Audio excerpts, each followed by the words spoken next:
한국전쟁 당시 국군 전사자 13만 8천여 명 가운데 유해 발굴과 신원 확인을 거쳐 가족의 품으로 돌아간 사람은 164명에 불과한 걸로 나타났습니다.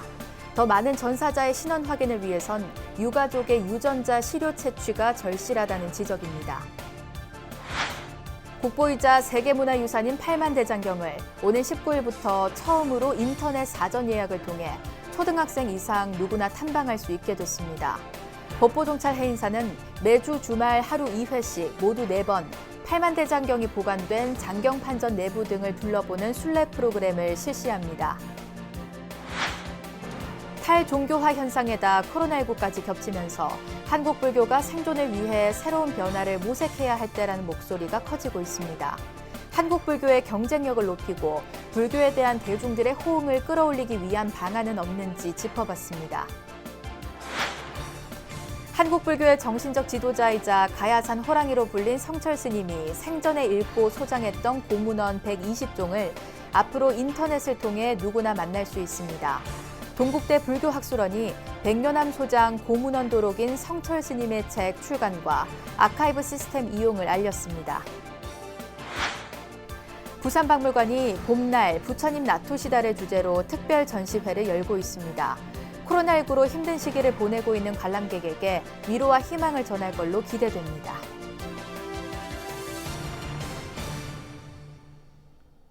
여러분 안녕하십니까? 6월 4일 금요일 BBS 뉴스입니다. 6월 호국 보훈의 달을 맞아 우리가 꼭 기억해야 하는 분들이 있습니다. 한국전쟁 참전용사인데요. 당시 국군 전사자 13만 8천여 명 가운데 유해 발굴과 신원 확인을 거쳐 가족의 품으로 돌아간 사람은 164명뿐입니다. 더 많은 전사자의 신원 확인을 위해선 유가족의 유전자 시료 채취가 절실합니다. 첫 소식 김영교 기자가 보도합니다. 지난달 31일 파주 임진각에서 호국의 영웅 기환 행사가 열렸습니다. 이번에 신원이 확인된 참전용사는 6.25 전쟁 당시 백석산 전투에서 목숨을 잃은 고 윤덕용, 강성기 일병. 2017년 강원도 백석산에서 유해가 수습된 뒤 유가족 유전자 검사를 거쳐 4년 만에 가족을 찾았습니다. 국군 전사자 13만 8천여 명 가운데 이처럼 신원이 확인된 이는 164명뿐입니다. 현재는 군이 전사자의 재적 정보를 토대로 유가족을 역추적하는 사례가 대다수로 높은 신원 확인률을 위해선 유가족의 자발적인 DNA 시료 채취 참여가 중요합니다. 유전자 유가족 시료 채취는 친외가 8촌 이내까지 다 채취는 가능합니다. 어떻게 보면은 전 국민이 다 유가족이라고 생각을 하고 그 유가족 시료 채취에 동참을 해주시면 국방부는 관련 캠페인 진행과 시료 채취 장소 확대에 이어 최근에는 지방자치단체와 협조하는 등 더 많은 유전자 시료를 확보하는 데 힘쓰고 있습니다. 경상북도에 한 2만 8천여 명의 전사자가 있는데 이 중에 아직도 유해를 찾지 못한 가족들은 DNA 검사를 요청하면 적극 응해서 우리 가족을 찾아서 안전하게 모실 수 있으면 좋겠습니다. 6.25 전사자 유해 발굴 사업은 올해로 11년째 계속되고 있지만 아직도 사냐에는 12만 3천여 명이 묻혀 있습니다. 이들을 기억하고 추모하는 건 종교계를 비롯한 후대의 몫으로 특히 불교계는 코로나19 발생 전까지 매해 6월 전쟁기념관에서 호국영령 위령대제를 봉행했습니다. 그리고 가정과 직장 등 사회 곳곳에서 평화를 실천해야 할 것입니다. 그것이 호국영령의 염원이 우리 삶으로 피어나고 호국영령 위령대제를 원만히 성취하는 길일 것입니다. 전사자 유해 발굴부터 신원 확인, 추모까지 무엇보다 중요한 건 이들을 가족의 품으로 돌려보내는 것. 국방부는 이번 한 달을 6.25 전사자 유가족 유전자 시료 집중 채취 기간으로 운영하며 국민들의 적극적인 참여를 독려할 계획입니다. BBS 뉴스 김현규입니다. 국민의힘 당권에 도전하고 있는 주호영 전 원내대표가 이재용 삼성전자 부회장 사면에 찬성한다는 입장을 밝혔습니다. 주호영 후보는 어제 BBS 라디오 박경수의 아침저널에 출연해 반도체 전쟁에서 살아남고 우리나라의 산업을 지켜가기 위해선 자유로운 기업 활동을 허용하는 게 바람직하다며 이같이 말했습니다. 이재용 부회장을 계속 감옥에 살렸을 때 우리나라가 얻는 이득, 그다음에 이재용 부회장을 사면해서 기업 활동을 하게 했을 때 우리나라가 얻는 이득, 이것을 판단해보고 대통령이 결단하면 될 텐데요. 이와 관련해 이재용 부회장의 특별 사면이 8.15 광복절 단행되지 않겠느냐는 관측이 나오고 있습니다. 국민의힘 대표와 최고위원 등 지도부를 뽑는 전당대회는 오는 11일 열립니다. 최문순 강원도지사가 고용 문제를 해결하는 게 빈부격차를 줄이는 제일 빠른 길이라며 제20대 대통령 선거 출마를 선언했습니다.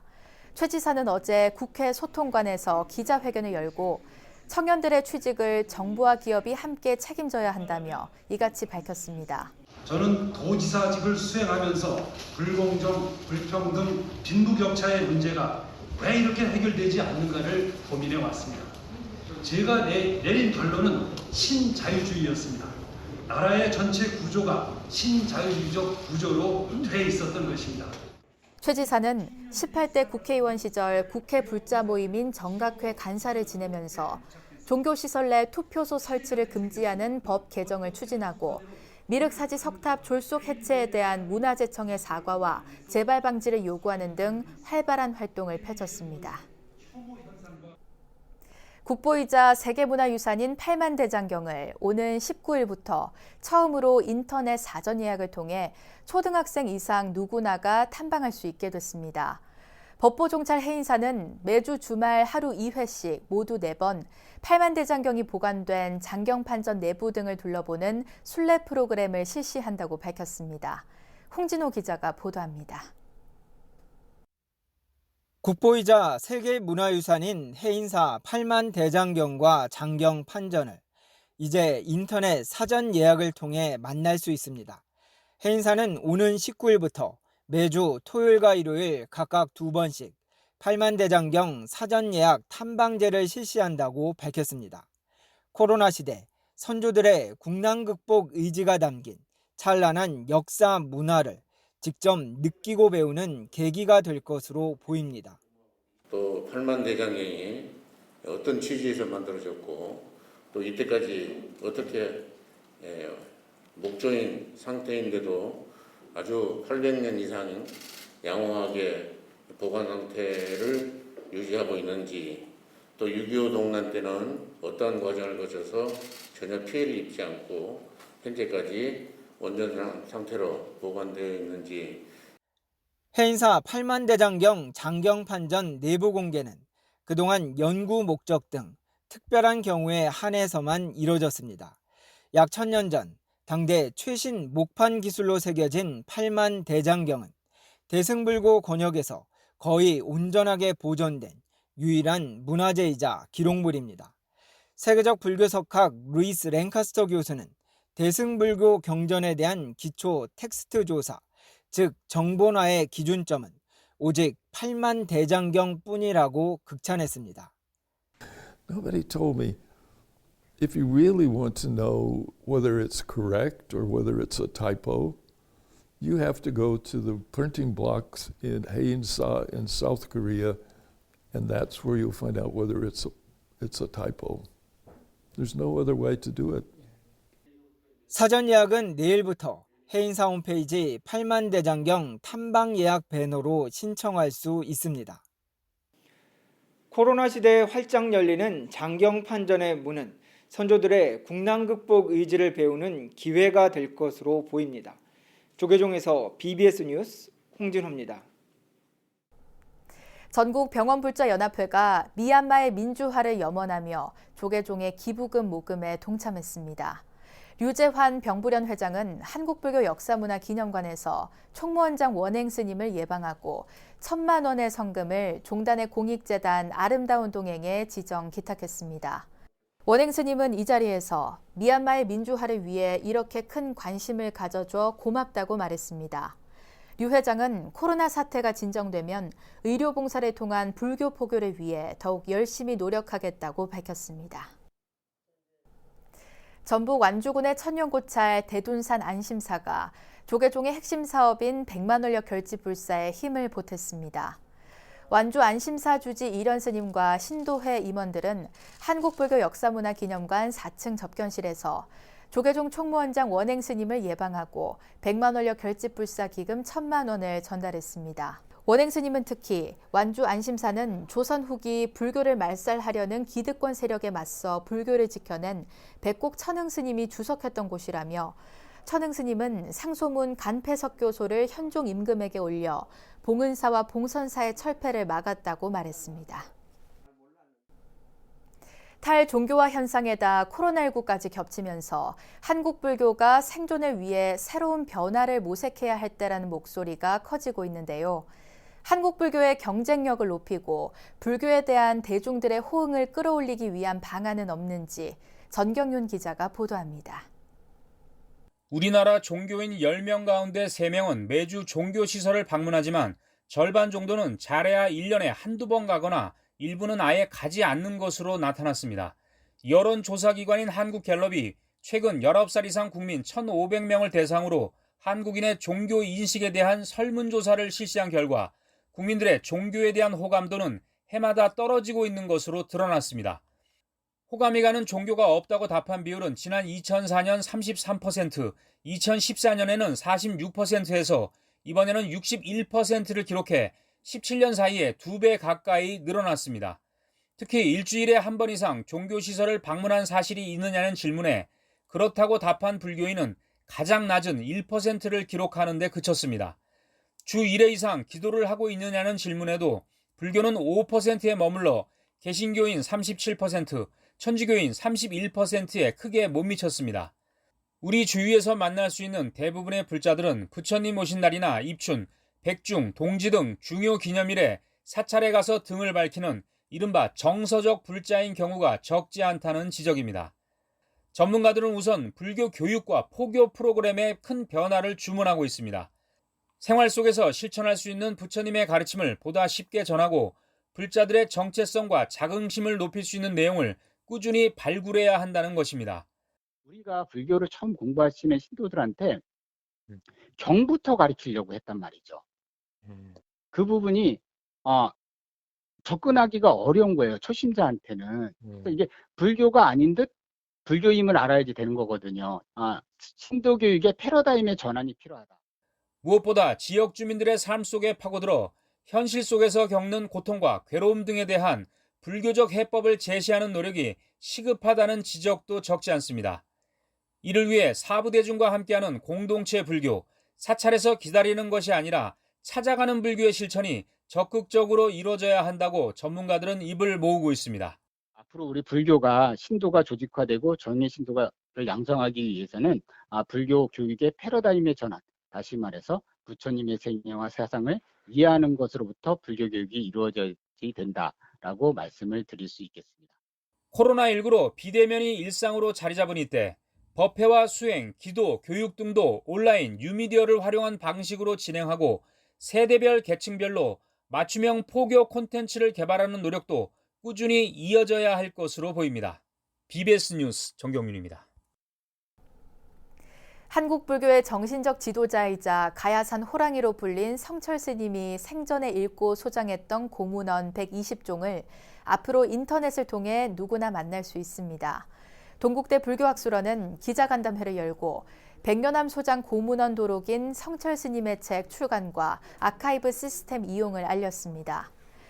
동국대 ABC 사업단은 지난 2017년부터 3년에 걸쳐 50여 항목에 대해 정밀 조사하고 이를 5천만 화소의 고해상도 촬영으로 기록했습니다.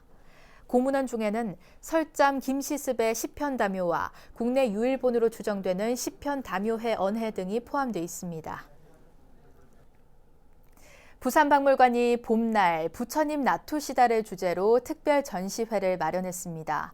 이번 특별전에는 조선시대 불상과 불화 등 부산시 지정 유형문화재를 전시해 코로나19로 힘든 시기를 보내고 있는 관람객에게 위로와 희망을 전할 걸로 기대됩니다. 부산 BBS 박세라 기자입니다.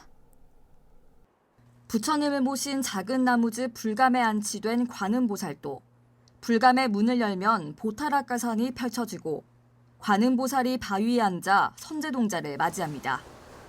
조선 후기 문화재인 관음보살도와 목재감은 언제 어디서든 불화를 펼쳐놓고 기도할 수 있도록 만들어진 것이 특징입니다. 이처럼 16세기에서 18세기 불교 문화재를 만날 수 있는 특별 전시회가 부산 박물관에서 개최됐습니다. 지금 코로나19로 사람들이 많이 지치고 힘든 가운데 부처님의 그 자애로운 마음이 우리에게 위로를 좀 주었으면 좋겠다는 생각에서 이 전시를 개최하게 되었습니다. 그리고 이번에는 2018년에 지정문화재로 지정된 관음보살도 및 목재감이 최초로 이제 시민 여러분들께 선보이게 됩니다. 그래서 이 점들을 많이 눈여겨보시면은 관람에 도움이 될 것 같습니다. 이번 특별전에는 부산박물관 수장고에 있어 평소 잘 볼 수 없었던 불상과 불화가 전시됩니다. 차분하면서도 근엄한 인상, 긴 상반신이 특징인 목조 열애저상은 17세기 전반기 활동한 조각승 현진 스님의 작품으로 추정됩니다. 온화한 표정과 안정된 신체 비례가 인상적인 목조 아미타 열애자상은 18세기 불교 조각 양식과 계보를 파악하는 데 중요한 사료로 평가됩니다. 특히 연꽃을 탄 관음보살이 정병에 담긴 버들잎을 든 모습을 그린 관음보살도는 전시회를 찾은 시민들의 눈길을 끌 것으로 기대됩니다. 이번 특별전은 코로나19 확산을 방지하기 위해 부산박물관 홈페이지에서 사전 예약할 수 있으며 오는 8월 29일까지 이어집니다. BBS 뉴스 박세라입니다. 악성 댓글, 거짓 정보의 온라인 상폐해가 갈수록 심각해지면서 인터넷 윤리 문화가 우리 사회 화두로 떠올랐는데요. 코로나19 비대면 시대에 중요성이 한층 커진 인터넷 윤리 문화 확산에 대학생들의 참신한 활동이 힘을 보태고 있습니다. 이형구 기자입니다. 부처님 지혜에서 인터넷 윤리 문제의 해법을 찾는 명언집입니다.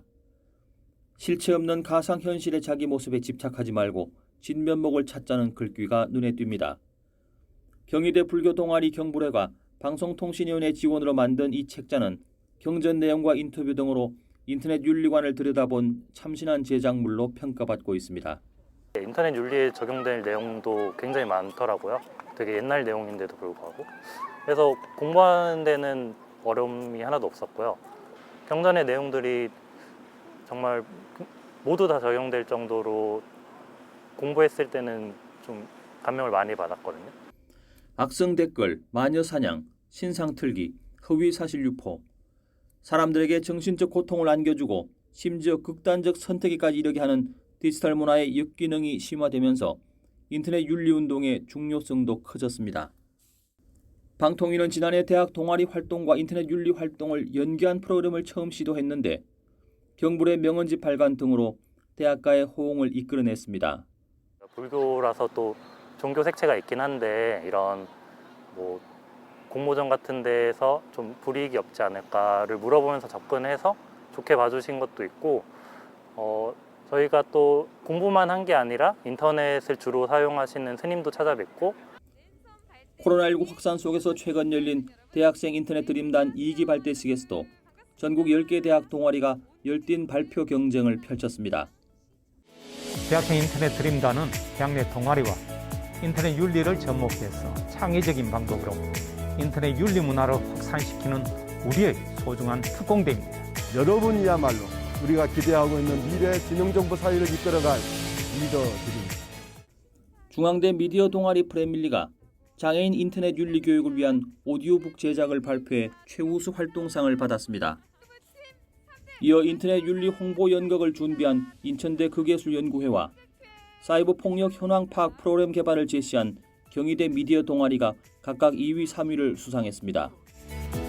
저희는 장애 청소년을 위한 사이버 폭력 예방 오디오북을 제작하고자 합니다. 프로젝트의 이름은 히어링 프로젝트로. 그래서 저희는 인터넷 윤리에 대해서 스스로 공부를 하고 또 그 내용을 토대로 내용을 구성하기 위해서는 먼저 경험을 공유하는 게 중요하다고 생각하기 때문에 이런 가운데 전 국민을 대상으로 한 인터넷 윤리 창작 콘텐츠 공모전도 방통위 주최로 마련돼 오는 9월 30일까지 출품작을 받습니다. 인터넷 윤리 문화 확산이 IT 강국 대한민국을 보다 안전하고 건전하게 만드는 화두로 떠올랐습니다. BBS 뉴스 이현구입니다. 청소년 인재 육성에 앞장서고 있는 재단법인 경애장학복지재단이 제주개발공사의 탐나 영재관 학생과 제주도 내 학교장 등이 추천한 도내외 90명의 학생들에게 1억 원의 3기 인재 육성 장학금을 전달했습니다. 이번 장학금은 탐나 영재관 소속 한양대학교 대학생 김현정 외 11명, 고등학생 강영서 군 등 68명, 중학생 판소리 영재 여소연 양 등 8명에게 각각 지급됐습니다. 코로나19로 힘든 한 해임에도 장학금 덕분에 학업에 더 열중할 수 있었거든요. 그래서 올해도 받게 될 만큼 더 열심히 공부를 해서 좋은 결과를 낼 수 있도록 노력할 것 같습니다. 올해 경애장학복지재단의 장학금은 도내 30개 고등학교 학교장 추천으로 다자녀, 다문화, 저소득층 청소년 등에게 인재육성 장학금 명목으로 지급된 가운데 장학증서 수여식은 대표 학생을 제외한 학생들을 대상으로 비대면으로 진행됐습니다. 이어서 꼭 짚어봐야 할 공감 뉴스들을 모아봤습니다. 오늘의 알찬 뉴스입니다. 문화재청이 서울 진관사 소장 괴불도와 괴불암을 문화재로 등록한다고 밝혔습니다.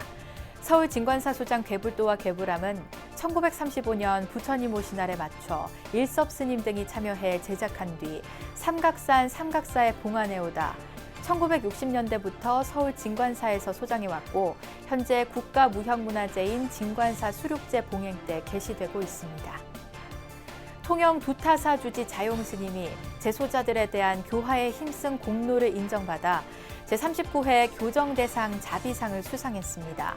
자용 스님은 지난 2004년부터 통영구치소에서 교정위원으로 활동하며 156회에 걸쳐 법회를 진행하면서 재소자들의 심신 안정에 크게 기여했다는 평가를 받았습니다.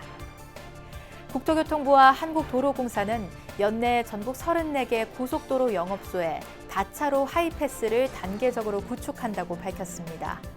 다차로 하이패스는 2개에서 4개의 하이패스 차로를 하나의 차로처럼 이용할 수 있도록 차로 구분 시설물을 철거하고 고속도로 본선과 동일하게 차로폭을 확보하는 것으로 지난해까지 32개소를 구축 완료했습니다. 해인 총림 해인사가 세계적인 문화유산인 팔만대장경을 오는 19일부터 인터넷 사전 예약을 통해 일반에 공개하기로 했습니다. 해인사의 팔만대장경 공개가 선조들의 국난 극복 의지를 몸소 느끼고 지금의 국가적 어려움을 이겨낼 수 있는 에너지를 얻을 수 있는 소중한 계기가 되길 바랍니다. 이상으로 6월 4일 금요일 BBS 뉴스를 마칩니다. 여러분 고맙습니다.